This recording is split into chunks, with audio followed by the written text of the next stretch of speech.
Nintendo have been up to some stuff, so we're going to talk about that. Yeah.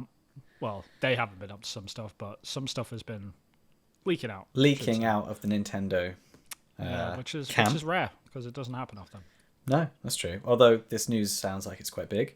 We've got Baldur's Gate 3, and people are excited to be playing that, and especially the articles about the different genitalia types. Of course, yeah. Twitch bans Counterstrike gambling site.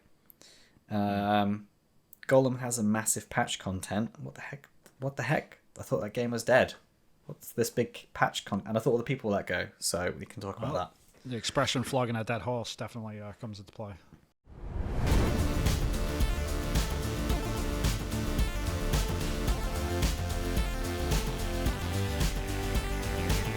Hi everyone, and welcome to the Polygon Forest. I am indie developer Vin Hill, and I am joined by the other indie developer Christopher Jarvis. Hello there. We've got. It's been a hot minute. I don't think we were on last week, right? No, because I was moving house to this new background. Yay! Which looks kind of the same. Well, almost the same. No, there was a door behind before, and I'm upstairs now, and before I was downstairs, so it's totally different. Oh, okay. So you've gone to the next level now. Like you're going up in the world. you up in the never mind. Anyway, I'm also in a different place. I've got a blurry background, but that's a long story. We'll definitely talk about that one day. Chris is just going down in the world now because he's a bit of a Fruit Loop. But now going up again. Yeah. So for long story short, we both moved this week. I'm not in a permanent place. I will be in the next 7 weeks. Long story short, I'm waiting for a US visa to come through, and I'm kind of between places at the moment. I'm in the UK right now. The pillow wasn't obvious enough, but it's blurry. We don't know. Yeah, it's a blurry. Okay. There we go. Finn's back home. Back king and country. No. But yeah, I'm running away though again. I'll be in the States in like 7 weeks or something. So yeah, once I'm there, then we'll have a proper setup and we'll be back to normal. God, that seems like a pipe dream at this point, but we'll get there eventually. But yeah, how was your move, man? Did it go smooth? Are you happy with your new spot? Like, do you think? Yeah. Yeah, it was fairly smooth. I've got boxes still, so we still need to do lots of unpacking, and we had some trouble setting up the camera today, so it's taking a bit longer than I anticipated. So, but work in progress. But happy with the location, happy with the space, happy with everything. So yeah, I'm good. So have you got like a dedicated room for work then? Is that the idea or?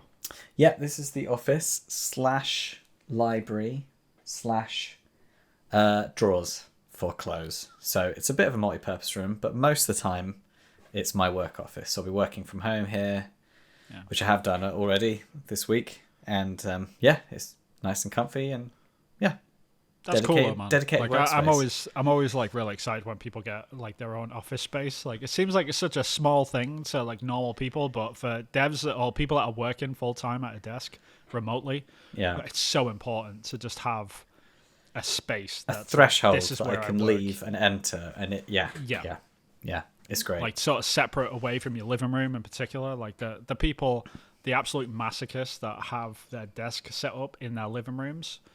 Because like they finish work and then go and sit down at the sofa like 2 feet away, and they're just constantly like looking over at their computer and thinking, did I do that thing? It's pain. Just don't do it, man. Yeah. If anyone's listening to this and you're thinking about like, maybe I should set up an office, do it.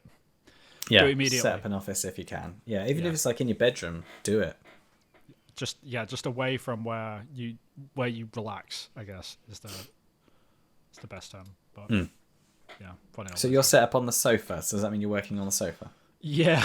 So speaking of like not working in living rooms, that's exactly where I am right now. Set up on a sofa. Don't have a dedicated desk space right now, and it hurts. Like it's something that I've been thinking about for a while. Like we were talking about this in the pre-show, but in the when I do get over to the States, like my wife's already set up in a new apartment. So where we've already got an office space sort of carved out for me. I'm going to be nice and comfortable and ready to go. I'm thinking about like all the cool stuff that I'm going to buy for that space and how it's going to be set up. So it's going to be a fun sort of few weeks just thinking about that and really figuring everything out. So see, the downside to you not having a an office space in your living room is that I don't get to see Rachel as much before we do the podcast, because she used to always walk in and out. We'd have a nice chat and all that. But this is the kicker, because we have a shared office, so it's split 50-50. So her half of the room, like you should see how much yarn is in there, man. It's preposterous. It's like Spider-Man's lair. Yeah, pretty much, and it's like he dyed all his webs and stuff, right? Yeah, I don't know how far that joke's gonna go, but yeah, she's got her own sort of side of the room, and then I've got my side, and we like working together anyway. We like spending time in the same room. Like, we don't get in each other's way in that way. Like, I'm very fortunate that I've got a wife where we can, we don't annoy each other too much. Like, we actually like each other's company, and we sort of know when to leave each other alone a lot of the time as well.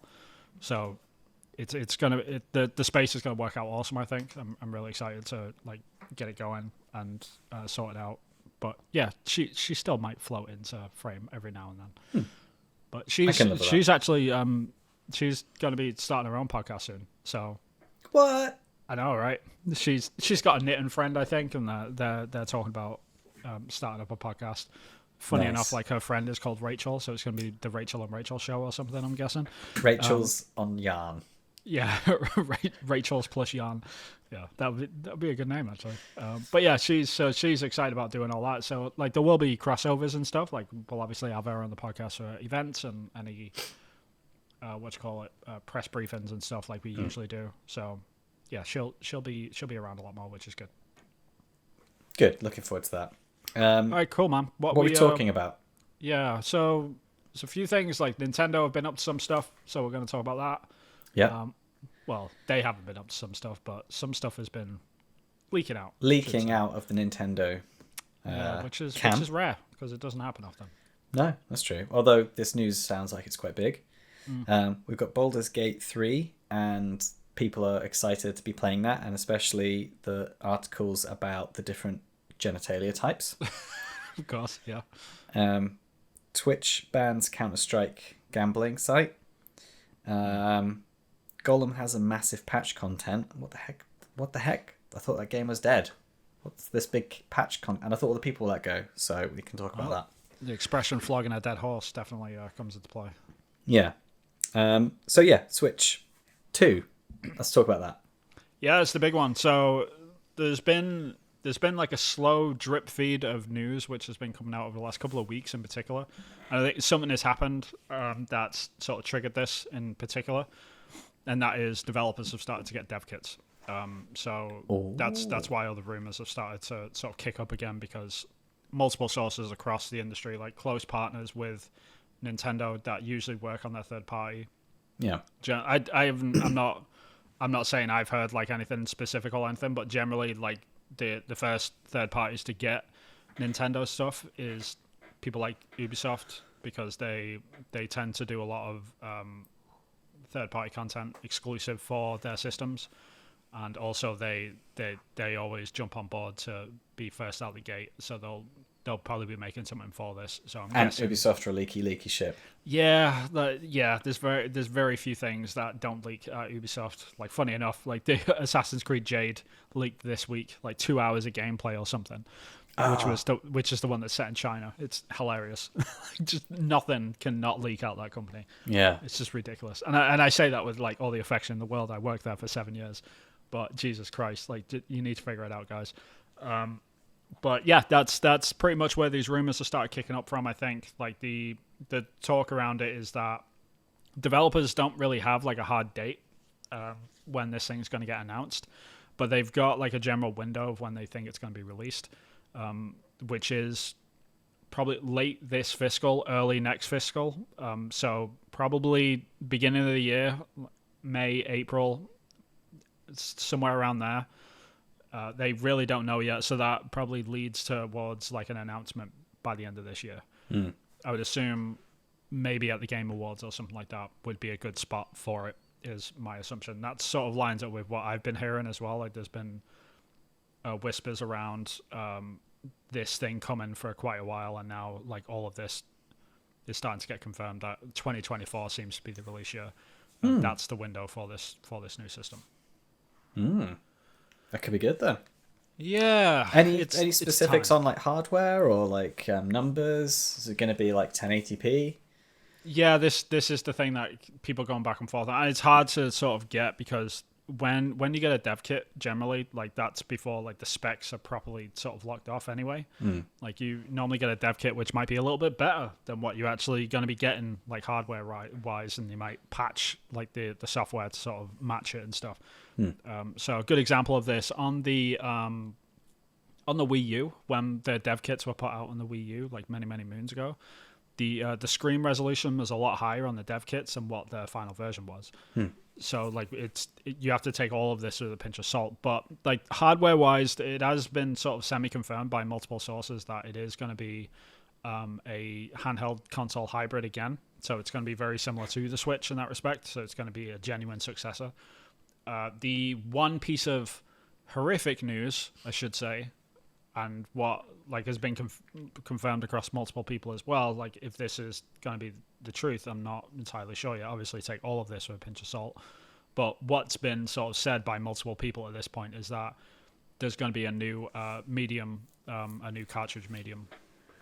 So that means, yeah, that means starting from scratch basically for all of the cartridges. So that probably kills off the possibility of a backwards compatibility, which is extremely silly and stupid and a bad idea in my opinion, which is why I sort of think take a pinch of salt with this. Like people have been saying that it's a different cartridge type, but it might not be. It might be the same shape, so it might still fit into the thing, because a similar thing happened with the 3DS and the DS. So even though they were technically different cartridges, you could still play DS games on the 3DS because the slot type was the same, but the cartridge was technically different. I hope that's the case here. I hope that there's going to be some backwards compatibility that can still follow through with this, because there's 100,000 users out there, 100 million users out there for Nintendo Switch, and it'd be very, very silly of them to just cut those people off and leave them in Switch land. And it like doesn't make any sense, because the chipset is going to be using a Tegra chipset, which is the GeForce Tegra chips, which is going to be the same as last generation. It's going to be an upgraded version of that. And it would be like, there's really no reason why they couldn't keep compatibility across them. So I'm hoping that this news about the cartridge does just turn out to be a similar situation to what happened with the 3DS and the DS, where it's just, there's a new cartridge come along and it's got more capability, but you can still put your old Switch games into it and it still plays great. Yeah, I think they'd be missing a trick if they did that. But of all the companies to do that, it would be Nintendo that I would say would get away with it the most. It's like, we're doing a new cartridge. It's all new, so you have to buy Zelda again. You know. Yeah, no, you're right, and it would be such a shame if that was true. But yeah, I mean, the one point of speculation which I would put on this is that there's been a lot of talk about like, oh, will it be a 1080p console? Will it be a 4K console? Like what the graphics going to be like on this thing? To take a step back from that, like instead of like looking at the raw sort of hardware and looking at the horsepower of these chips, you've got to look at the technology that's going into GeForce Tegra chips at the moment, which is the upscaling AI stuff, which they're working on. They've been working on this for a while. The DLSR? Yeah, that's right. Yeah, so the upscaling capability. So basically, you can run a game at like 1080p. If they can get like the hardware to run at 1080p, then they could upscale it to 4K on a TV on the fly, like on the actual chipset. I'm assuming it's going to be that. Like they're going to be leaning on that. So I think the answer is like it's probably going to be both 1080p and 4K, but not in how you're thinking about it. It's going to be all through upscaling. But the technology that GeForce has been working on, like that stuff is looking pretty damn flawless. Like you can't really tell with the naked eye. You'd have to really slow down the footage or really get close to it to be able to see the artifacts from it. And I think for like the average Nintendo player, I don't think they really care too much about that. Like as long as it works flawlessly in the background and it's just like doing this on the chip and you're just playing a game and it's on 4K on your TV, like I don't think you're going to care about that. So I think I don't care how I get my 4K. I don't care which hole the 4K comes out of. I just care how good it looks. I don't care how they get there. if it's technically 720 upscaled, who cares? Yeah. But yeah, saying that, man, like, is there anything? I guess is there any hopes or dreams? I know we've spoken about this in previous episodes and stuff. Yeah. But is there anything that you're actually excited to see with this system, or is it just a matter of just getting a nice upgrade to what we've already got? I guess I think it is Nintendo, right? I think it was frame rates. Is what I remember saying last time. I just want consistent frame rates on Zelda. That's all I care about. Yeah. And maybe it can open the door to new games that we'd not thought of that has more power. Maybe Kirby can like inhale the world or something with all that fidelity. I don't know. But with more powerful Nintendo system, it's the one console that needs it the least, I suppose. They've gotten away with an underpowered console in comparison to Xbox and PlayStation for 7+ years now, and it hasn't held them back in the slightest. So, and that ties very well into like their IP in their games, which whether or not they like that or not, that's what sells the most, I think, is their anime type games, their toony type games, low contrasty, basic color palette games. So stylized work, stylized work. I'm making it sound bad, but it's good. It's the good thing about that stuff, like in terms of art direction anyway, like not technical stuff aside, but those games are kind of timeless in a good way. So even now, like if you go back and play like Zelda Wind Waker is a good example on the GameCube, it still kind of holds up from an art direction standpoint, just because it's cell shaded and it's not because it's not quote unquote realistic. Like you can that game's going to have a long sort of life because of that. So it's never a bad choice really, but yeah, it would be nice if it could even like hit 30 FPS even with those stylized games. Yeah, so I guess that's all I care about is frame rate, because it's not like they're going to start doing Zelda that's going to be like ultra it's not going to be like they're going to do Zelda in Unreal Engine, Right. or Mario in Unreal Engine with like all these post-processing light beams and ambient occlusion and light rays and interactive light sources and all this sort of stuff. They don't need that, so it'd be interesting.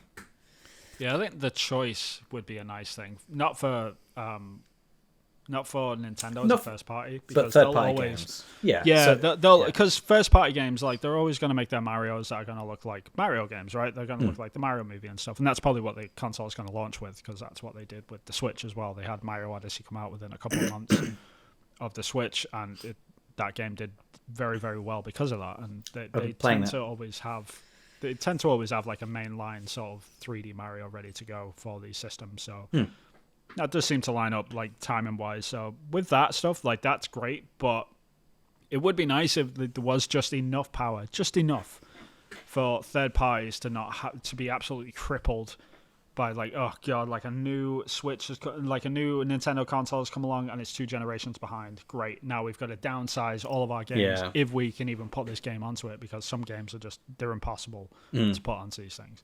That's why like the vast majority of the Switch games that get announced month in, month out, like whenever they have a Nintendo event or like one of the Treehouse events or something, like, yeah, guess what? Like, this game from the PS3 has come into the Switch. It's like, we're on PS5, guys. Like, seriously, like this is like the new hot thing that you've got for this system, and people eat it up. Don't get me wrong. Like, it gives new life to these games and stuff. But yeah, it'd be nice if you can just like close that gap just a little bit for third parties.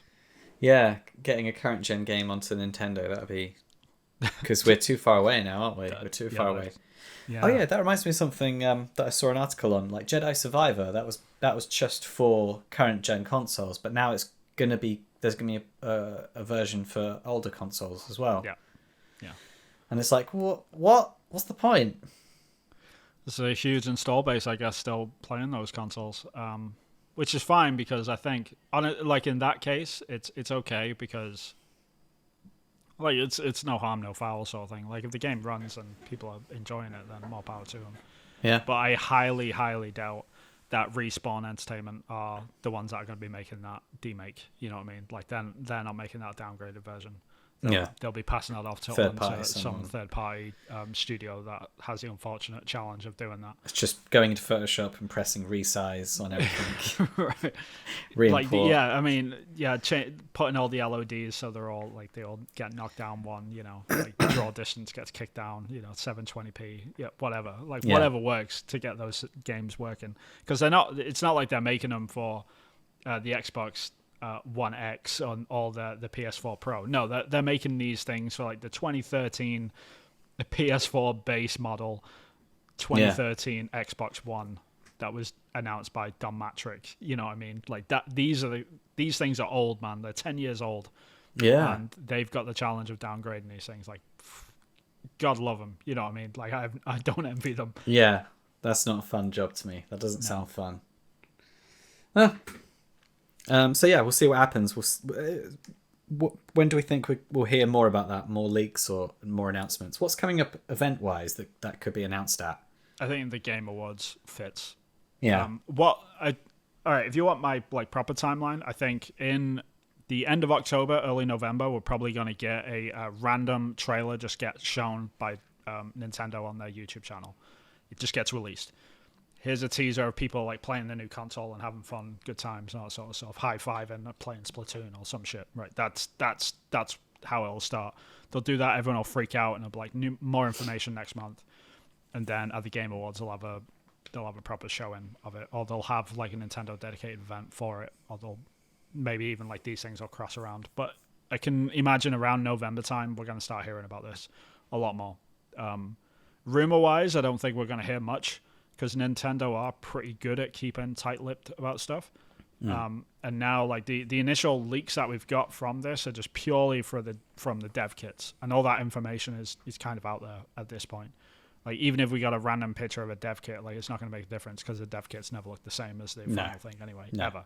No. So it doesn't really matter if that does get leaked or if it does get leaked. But generally, Nintendo, if they've got dev kits out, then an announcement isn't too far behind. Sure. Yeah. Like it would be very, very silly of them to leave this for it to get leaked before it gets to the point. And you want to give enough time to developers as well, so like everyone's aware of it. Same thing happened with Apple and Vision Pro, right? Like when they announced their headset, they announced it almost a year early, because they want that hardware to be shown and be like, okay, here's all the APIs for it, here's all the software for it, go make some stuff so when this thing gets released, like stuff's ready to go. So they need to get ahead of the game for that as soon as possible as well. So it's a really delicate balance, so we're probably going to hear a lot more around November. But I would assume, if you want my prediction, May 20. No wait, what's the last Friday of May? I think there's going to be the console that's going to get released. Last Friday of May. Yeah. Okay. I won't. Or if it's not the end of May, then it's going to be way later into the year, because they might want to get ahead of supply chains. But those are my predictions. Okay. We'll see. I think the Friday after May. Okay. Right, because you're going to be closer no matter what then, right? I see what you're doing now. That's like the old game show trick. Yeah. Good. Nice. The day after. 1 minute after the last Friday. Yeah, Saturday. Yeah, Saturday of May. Last Saturday of May. There you go. Yeah. But no, honestly, the only thing that I actually care about is, for God's sake, please make the Nintendo eShop fast and smooth and buttery, because that thing is a mess. That's all I want. I just want that fixed. Yeah, because it's awful. It's not fun to maneuver around. Like, it is chuggy and it's horrible, and the frame rate in the store is bad, let alone like games. Let alone the games. Yeah, they got a lot of catching up to do. They always do though, but they always seem to get ahead. That's the thing. Well, they're making money. They don't. It's the same old thing. They're not. It's the people in suits that are like, are we making money? Like, this, like, people coming up to the Nintendo suits and they're like, we need to do something about this shop. Like, the people still buying things on it? Yeah. Does it stop them from being able to buy things on it? No. Well, it's not broke, then don't fix it, you know? It's like, but it's not nice. Yeah, you're probably right. I think that mindset, like, there is something to be said for that mindset as well, though, because they don't have like the same pressure as everyone else. Like they don't have the pressure to make a more powerful console, right? They don't have the pressure, but they also like they sell the consoles for a lot less, right? They're what, like £200 cheaper than what the PS5 or the Xbox Series X is. Yeah, but we've had this conversation before because the games are always so much more expensive, though. It's the same. So they probably make up for it at the same time. But people keep buying them, so it's like the market isn't reacting to the idiocy, really. So yeah, who are we to say? I just know. don't get it. Nintendo fans, just have a bit more standard. Like, well, as time goes on, I've bought more Nintendo games than I have done. So like the longer because you have no choice. The longer I have this Switch, the more games I end up buying over time. So it's not like I've had my big splurge and then I've stopped. It's like the longer things go on, the more and more I buy. Like it increases, the rate increases. Yeah, I think the only don't take this the wrong way, anyone that's listening. Like the only saving grace, the only balance mechanism to all of this is that Nintendo games generally tend to be a lot easier to emulate a lot of the time. So I think they lose a ton of money just from that. So they've got to be the market is reacting to it because it's not like people are, they haven't got another choice to buy the game for cheaper. So what they end up doing is just pirating and getting it for free. So there is that mechanism there to balance stuff out, which would be fine if Nintendo like reacted to that and were like, you know what, we need to get on top of this because people keep pirating our games. Why don't we like drop the price a little bit or have a sale every now and then? That'd be cool. But because they don't, it's like, piracy is going to continue. So the mechanism is there to balance it out. It's just Nintendo still ignore it. So it's a funny old business. I don't understand, but that it's working apparently. I was gonna say, good job we're not in the business side of video games, but we kind of are. Kind of. God damn it. Oh well. Anyway, what else are we talking about? Baldur's Gate 3 is out, and do we have to talk about this? Like, really? The game itself, we've seen like people like wizards having sex with bears and things. Sure, why not? And I would be playing ultimate this game. freedom. But I remember Baldur's Gate, was it 1 back in the day? Like it was a dungeon crawler, and it was just outstanding. It was immense. It was brilliant. It was so good fun. So I love the roots that it's come from. But the headline at the moment is that there's 5 different willies to choose from and 3 vulvas to choose from, which is more than most games have choices of for like characters. So we're getting more genital choice than we have most character choices of most games. Yeah, but I kind of feel that the only reason why I genuinely believe this, like, I don't think it's anything to do with choice or player choice. It's like, how big can I make my slong or whatever like that. I genuinely don't think it's anything to do with that because nobody actually, like, it makes you uncomfortable unless when you're making, like, a penis which is, like, slightly bigger than yours or something. You're like, I don't know how I feel about this, or slightly smaller for whatever reason because you're a masochist, right? I genuinely believe, like, these features are just in for marketing purposes. It's to gain headlines. It's for us to talk about it. Yeah. Well, that was like it with Cyberpunk, wasn't it? Like you did all this customization in the mirror, and then you never saw your character again. Yeah, exactly. In the whole game, and it's like, what was this whole? Like, I spent 2 hours doing this, and I mean, there are sex scenes in Cyberpunk, but it's not like you see penetration or anything. So like you like crafting your penis to have like no foreskin or whatever. I don't know why I'm doing this with my hands. But, right, that was no foreskin or whatever. Sorry, yeah. But yeah, it's just it was a ridiculous sort of thing to craft, quote unquote, because like it's not like you ever see it again or you see it in action. You know what I mean? Like it's you see it's kind of ridiculous. Just flaccid. Okay. Yeah, so it's just. Well, again, it's redundant anyway because they're different beasts when they're not flaccid, are they? So it's, What the fuck are we talking about? Well, yeah. What are we? Yeah, we're talking about genitals in video games. Unfortunately, this is where we got to. People have decided that it's important to have 5 options. Yeah, I mean, look at us, right? It's like that Paul Rudd meme that's going around, when he's like doing Hot Ones take, and he's just like, look at us, and he's like, a drink or whatever. It's like, it's kind of what it is with the games industry. Like, look how far we've come. Like, this is where we are. This is where we are. We're at this many genitals. Yeah, I mean, we went from Lara Croft having like pyramid boobs with 3 polygons or whatever to this. It's like, okay, like, pushing have the we boundaries. taken it too far? Oh, yeah.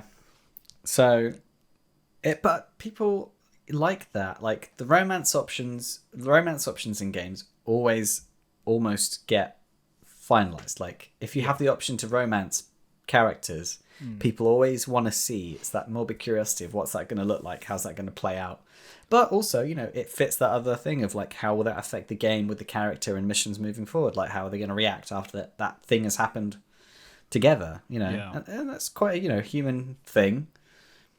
It's it's the end game of a relationship, isn't it? Like it's the ultimate change in a relationship. So we're not there yet, Vin, but hopefully one day. Yeah, I mean, honestly, it's probably a combination of marketing, but also sales. Like, I have to like sympathize as well. Like there's obviously people out there that aren't like sort of expressing themselves like gender wise as they would like to, so they play these video games to sort of express themselves like the best that they can. So having these sorts of options, they probably appreciate it, right? Yeah. Because there's like if I had a penis, like this is the one that I would like. I would like. That's like out of 5, this is the one I would go for. Right, exactly. Yeah, and penis number 4 without foreskin. Like that's my job. Which more power to them. So like I think is it a combination between those two things? I'm not too sure. Like, is it actually important to those folks as well? Like, I don't know. But do you see it again in the game? Is it yeah? Who knows? Or that would be where I would be more curious about. Is it the fact that you as the player have got that beyond the objective participation, that that proper connection with your character, that what's underneath those clothes? Yeah, maybe. Yeah. So even though you never see it again, it's but like you're subconsciously aware that I've got no foreskin underneath them trousers. Right? And that was my choice. Yeah. Exactly. Yeah, and that gives more power to most people that don't have foreskins. Sure, yeah. I mean, yeah, I guess so. But like that does raise the questions. Like, why is there 5 penises and only 3 vulvas? You know what I mean? Like, there should be. Like if I want to play as a lady, like why? Why isn't there as many options for the? I need more options. Yeah. Yeah, I don't know. Can we talk about something else, because this is making me uncomfortable? Yeah. So that's Baldur's Gate 3. Let us know if you're excited for that. Yeah. This is the thing. You'd never buy a game based on it. It's like, Baldur's Gate 3, I heard you've got 5 willies, so, I'm going to buy that. But saying that, though, like, I really do want to get off this conversation. But saying that, like having that much detail on just the character, maybe that's like a subconscious say something thing about the rest. Like if they spend that much time and effort on the genitals, just think about this, like how many potions there's going to be or spells. Right. So maybe it's a subconscious subliminal thing. Like you're just like, oh my god, like if I can choose what penis I've got, then I can't believe like how many things there will be out there to explore. Because if that is the psychology behind it, that is both genius and messed up at the same time. Well, we've never been that good at marketing, so who knows? That's true. It's very true. I don't know. I mean, I've got 2 million views on one of my like long gone videos now, so that's true. Yeah, I'm ahead of the game somewhere, I think. Yeah, and there's no genitals in that clip, so. It would be like 2 pixels though, maybe 3. Depends how happy he is. We need to move on. Seriously, what are we talking about?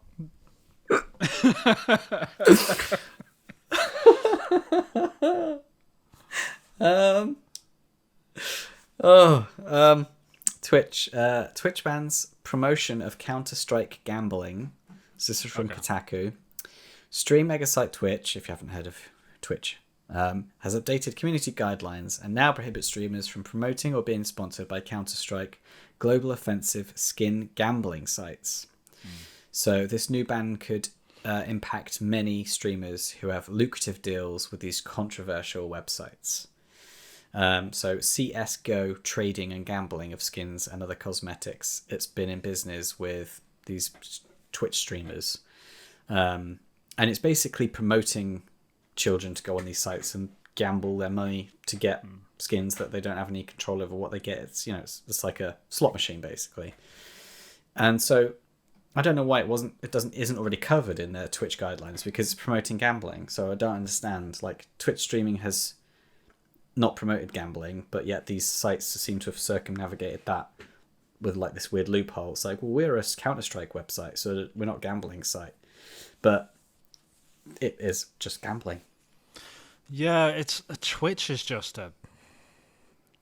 it's like a breeding ground for hypocrisy in the games industry. It really is. There's so many weird things around that site. Like, you can go on there and it's like, nobody really likes microtransactions or DLCs or gambling for that matter, but there they are promoting it and people are engaging with it. So it's kind of like, okay, if people don't like this stuff, why is it there? Why are people like engaging with it?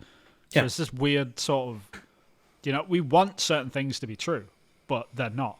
You know what I mean? Yeah. It's the same thing for like female representation on Twitch as well. Like, it's really hard to, like, empowering female gamers and all this sort of stuff, and then like you're scrolling through and it's just like half naked girls in hot tubs.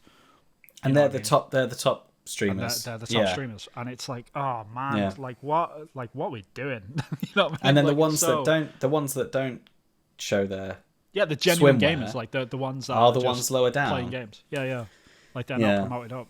So Twitch is a funny old place. But yeah, the whole ban on gambling, it's like, that should have happened like maybe 5, 6 when it started 10 years ago. This should never have been a thing. Like, even because I remember like these were making huge headlines a few years ago when Twitch streamers were sort of caught out. They were like sued. I think some of them were even prosecuted for basically making these websites themselves, actually being involved with the creation of the gambling websites, and then being the influencer that was peddling it without actually informing people that they were the ones that were owning it. And they were peddling it.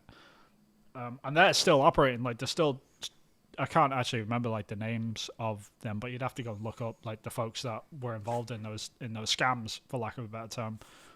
And they were like that bait and switch sort of tactic.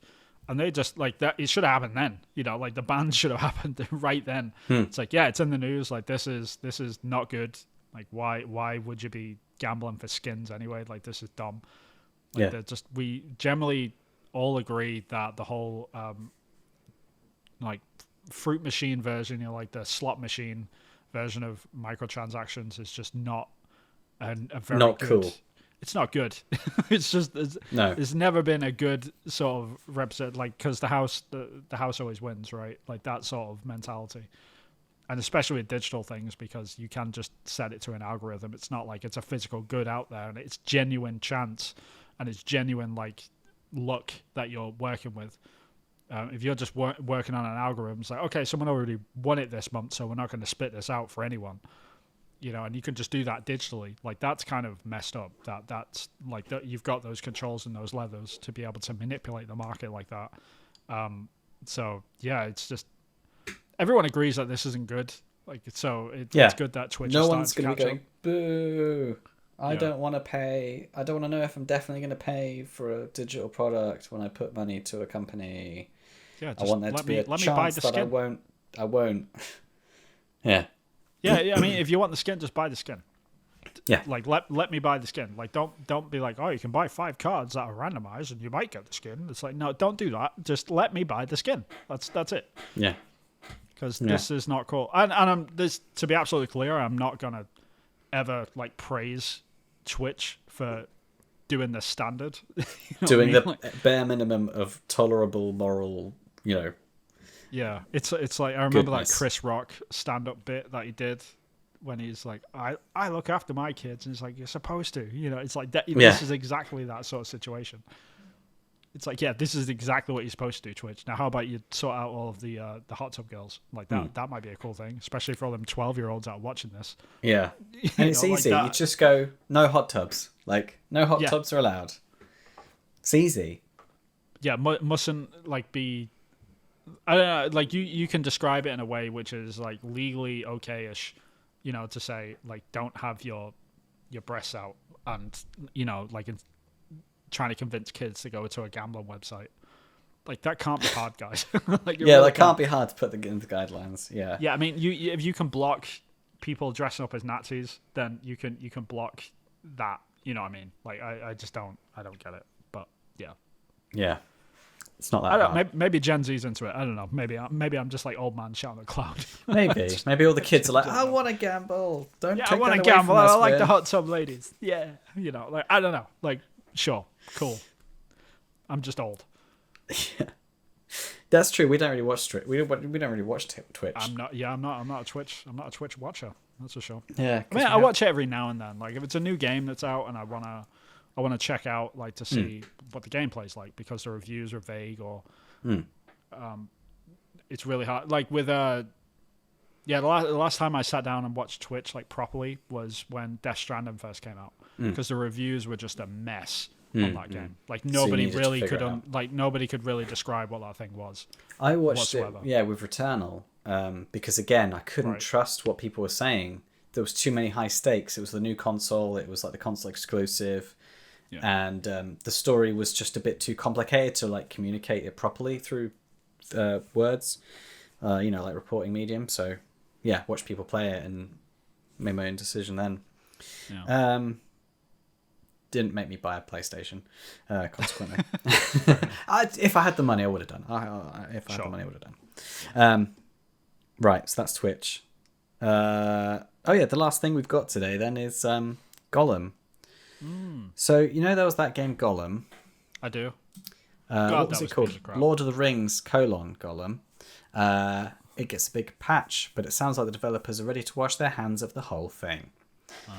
So it was only a few weeks ago that we were reporting on the fact that a lot of the developers lost their job, and the you were saying in the pre-show the subsequent follow-up games like the Lord of the Rings games that the studio had were lost. Yeah, they crushed it, and they also like the whole because the publishing arm, I can't remember what they call it, begins with D. The publishers for the game anyway for Gollum. That's how like bad they are. Like I can't even remember what their name is. They completely shut down their third party publishing arm, and they were just like, we're just going to focus on our original games now. Like we're not even going to deal with this ever again. And we're getting rid of that Lord of the Rings game because everyone got wind of that, and we're not making a sequel to this thing. It's like, all right, cool, thanks. So is it Daedalic? Yeah, that one. Daedalic. Dialic or whatever. Daedalic. Yeah, Daedalic. Bad name and bad games. Awesome. Yeah. So I thought that they lost all the jobs and it was therefore, like a quote dead game, but there must be still people working on it, and people have been on there and they have been working on it, and they've done this patch, and it's huge. It's absolutely huge patch, but it's like the headlines and all the people that are talking about it, it's like, but so what? It's like it's a bad game. Are people going to pick up the game now that this massive patch has come along? Like, have they just wasted? Have they wasted their time doing this patch? But like, if you read the list of things that they've fixed, it makes it look like they shouldn't have never released the game. So they've got things like cameras not working properly based on how many times you enter a location, cogs in like puzzles randomly going the wrong way. Visual improvements and stuff like that, but like things like flickering issues, unresponsive pause mouse when you pause the game in a certain place,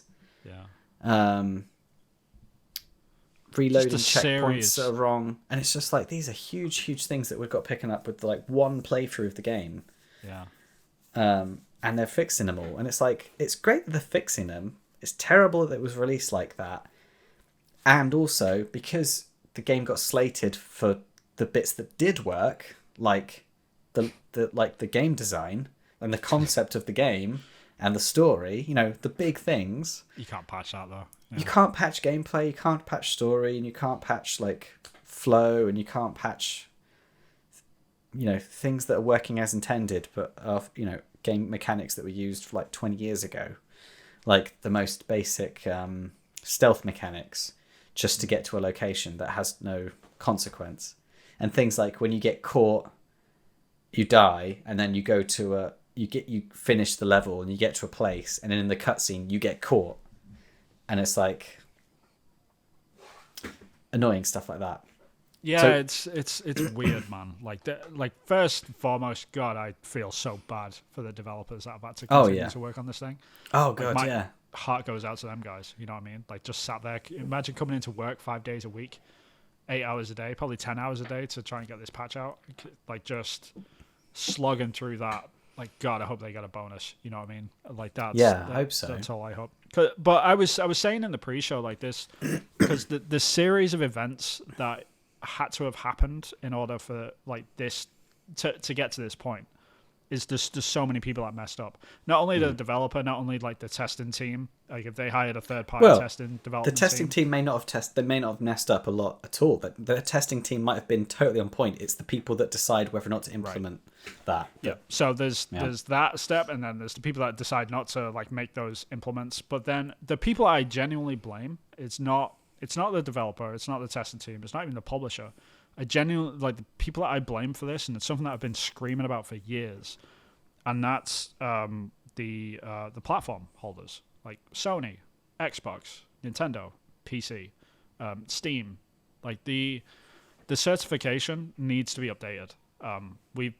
This has happened far too much. Like, and I think the tipping point really was during Cyberpunk, and I think that was the first instance of when that was removed from the store because it was so broken. That was the first time that had really happened, where it's like, all right, this is too broken. Like, it doesn't hold muster. It should never have passed certification because it wasn't even adhering to their own criteria. Exactly. So, like, the fact that it was removed from the Xbox store, like the Microsoft storefront, it was taken out. It's like, but you certified this previously. Like, you said this was okay to go. Like, you were like, yeah, this is good, thumbs up from us. And then it went onto the store, there was public backlash, and then you removed it. Okay, like, where was that first step? Why wasn't that harder, stronger? And same thing for this. Like, where the hell was Sony and Xbox and Steam when this was like, yeah, we got our final build, guys. Like, we put it up, and then Xbox and Sony are just like, yep. Green light, and it's like, we're gonna get money. What are you doing? Because they're all rubbing their hands together, going, "Yeah, we're all gonna get money." Yeah, and that needs to change. I genuinely believe, because developers, like, if you give them an inch, they'll take a mile. That's the thing. Like, publishers are the same way. So, like, if that's the nature of those guys, like, we understand that. So you've got to set places, you've got to set restrictions up. So, like, they can't take advantage of that. You know what I mean? And we just have never done that. But I genuinely believe this patch has probably come about because of a threat from one of those platforms to say, hey, if you don't patch this with these grievances, like if the frame rate issues aren't fixed at least, and the game crashes, because they're the two things that normally, like, block certification more than anything, versus, like, obviously hateful content and all that sort of stuff. But if you fail on either of those 2 points, then normally you don't get through certification. But it's become so laxed over the past sort of 15 years that games can just get more and more of a mess. And I don't really blame the developers, because if they're just like, well, we did that last game and it got through, so we might as well just, like, we'll patch it later. It's like, there's a reason why they've got that mentality, is because Sony, Xbox, Nintendo, and Steam have allowed them to have that mentality. They've let them have free reign of the field, and it's like, this is what happens, guys, when you don't, like, stick to your own certification rules that you put into place. Like, if you actually had standards, like the gold star quality of seal that Nintendo had in the 90s is long gone. Like, that doesn't exist anymore. It's like, we need to have that mentality come back, and there's a reason why games are patched so much. And this argument about, like, oh, developers are lazy. Developers aren't lazy. They're playing in the field that they've been given. Yeah. That's it. Yeah. Yeah. They're spending their time elsewhere because they're not being forced to get these things fixed. Yeah. Because the culture has led to, that'll get done in a patch, a few months in. Yeah. Because the people that buy the game straight away are the fans, and they're more forgiving. But they've, that's not. Yeah, it should be across the board. It should be with everything. We're living in this world now where you and me both go, oh, this game looks great. I'm not going to get it straight away, though. I'm going to wait for the first patch. Yep. Like, and that we just know that straight away. Like Jedi Survivor, I didn't get it straight away. I waited for the first patch, and then I bought it, and I'm having a great time. It's like, I couldn't be bothered to wait around for, all the visual glitches and stuff. Yeah, and the point is, you shouldn't have that mentality, right? But we do, because of publishers, because of the console manufacturers, the people that own these storefronts. They just don't have any standards anymore. Like, none, zero. Like, they let anything through. Yeah. And case in point is like how we started with this, like the whole, like look back at the 90s, look what Nintendo used to do. The Nintendo seal of quality, like that was on every one of their games. So, like we certified this, like it had to be perfect for this to be on our platform. Yeah, and that's why like there's a lot of good memories about those titles, is because they were to a good quality. They were, even if they weren't like rated well games, like they were solid. Like they didn't have issues. Even the worst games never had game breaking bugs or that many visual issues or anything like that. But fast forward to 2023 though, like Nintendo's storefront is filled with shovelware, filled to the brim. Like the absolute crap that gets in on that storefront is just painful. It's absolutely. I mean, look at the Last of Us clone thing that's been happening. Yeah. Right? I heard that just got pulled from the Nintendo storefront. Yeah, I saw that. That was an update because you said they were going to just leave it. I was surprised that Nintendo did. There must have been talks between Sony and Nintendo for that. They must have watched our podcast and then heard about it that way. That's exactly what happened. Yep. And then they're like, "Oh my god!" That's why we got like 7 views on it. It was everyone at Naughty Dog. All the execs. All 7 execs at Naughty Dog. Yeah. It's nice help. Good to see you. Thanks for watching. Like and subscribe. You're welcome. It's just Phil Spencer and Jim Ryan, like, yes, new episode. Can't wait for Long Gone and Focus Blind. That's going to be great. But yeah, it's like we've actually gotten to this point now where like they're starting to push back, but only after the fact, still after the fact. Like the certification rules really need to be updated, like beyond a doubt. Like that's the thing that's going to fix, quote unquote, fix all of these problems and the industry, in my opinion. And it's just the blame is constantly cast the other way, and that's honestly why I don't think Sony or Microsoft or Nintendo or Steam really have tried to fix it, because they're just like, hey, this is kind of our fault, but nobody's blaming us, so they just keep attacking all of the developers and the publishers. It's weird, isn't it? It's weird. Bizarre. It's like it's not like their fault, but it's their responsibility to police it. So it is the developer's fault. Yep. But the platforms are responsible for putting out good content, like letting good content only come in onto their stuff. Yeah, it's the equivalent of a country not setting up good tax laws, and then people like taking advantage of the tax laws. It's like, they're going to find loopholes and they're going to like try and save as much money as they can. It's because you've allowed them to, but it's technically the country's responsibility to do that properly. And I kind of feel the same way about.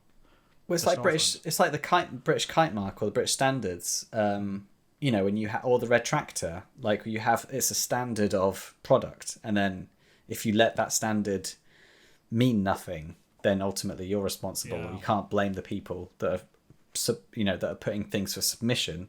You're the person that says this is good enough of this kite mark or this red tractor mark. So yeah, can't blame them for trying to get paid.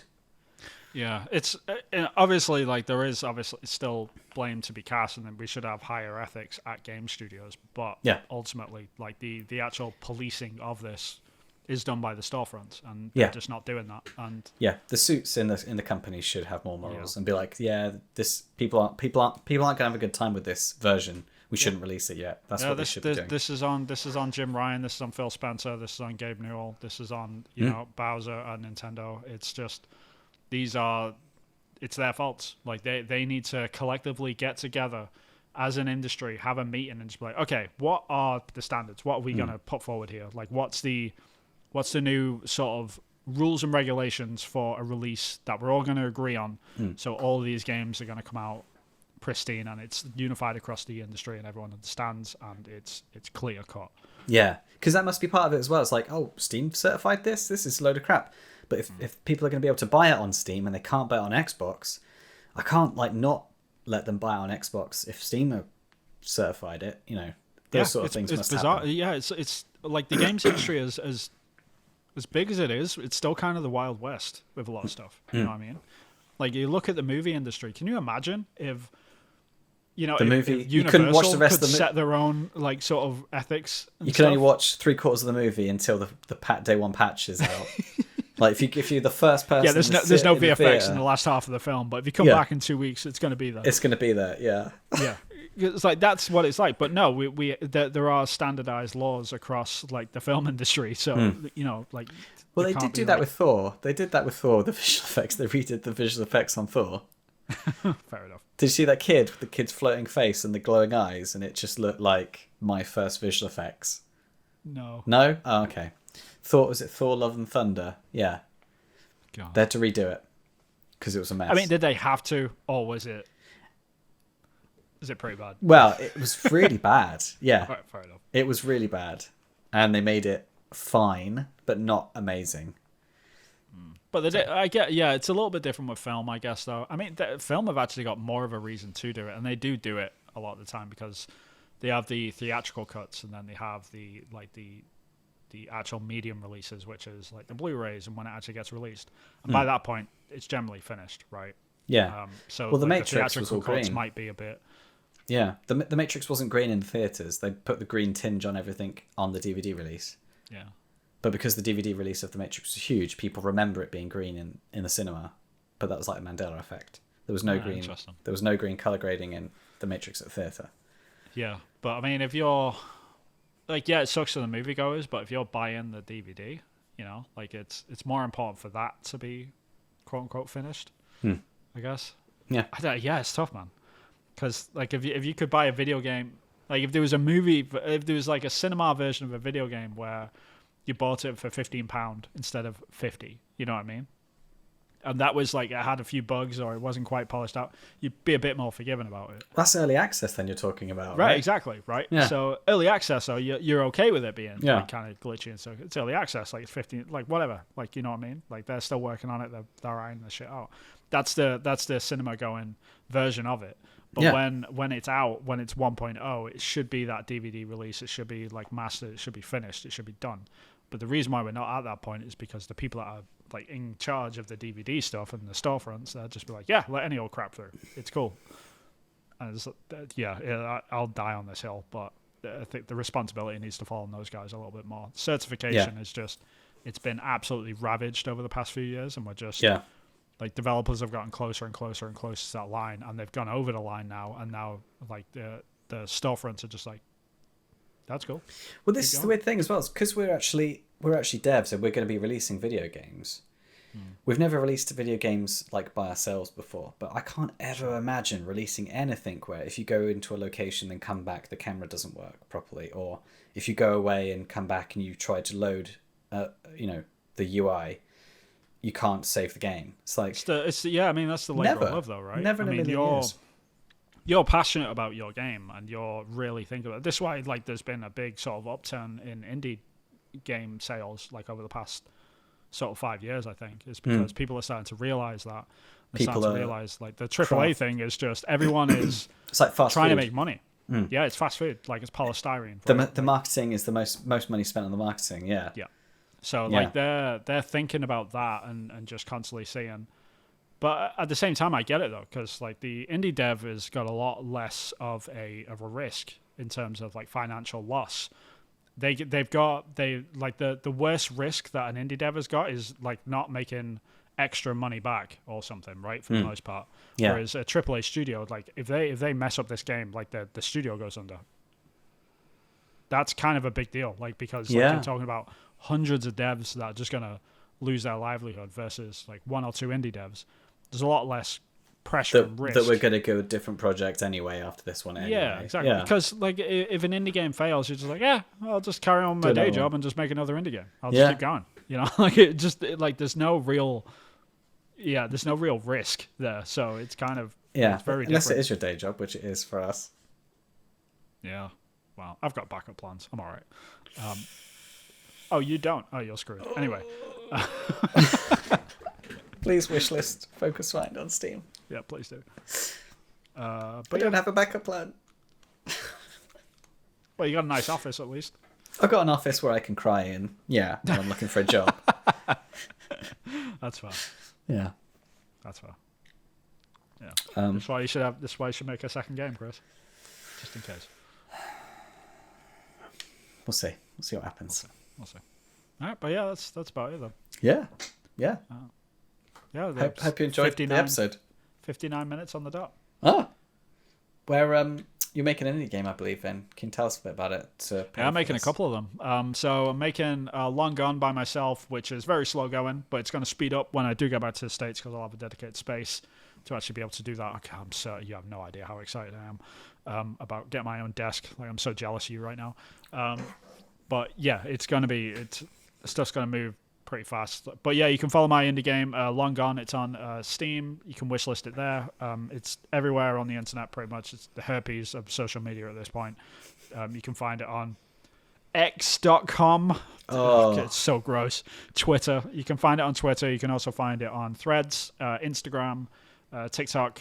Just search Hillthought Games and you'll be able to find it there. It's a little pixel art zombie adventure game.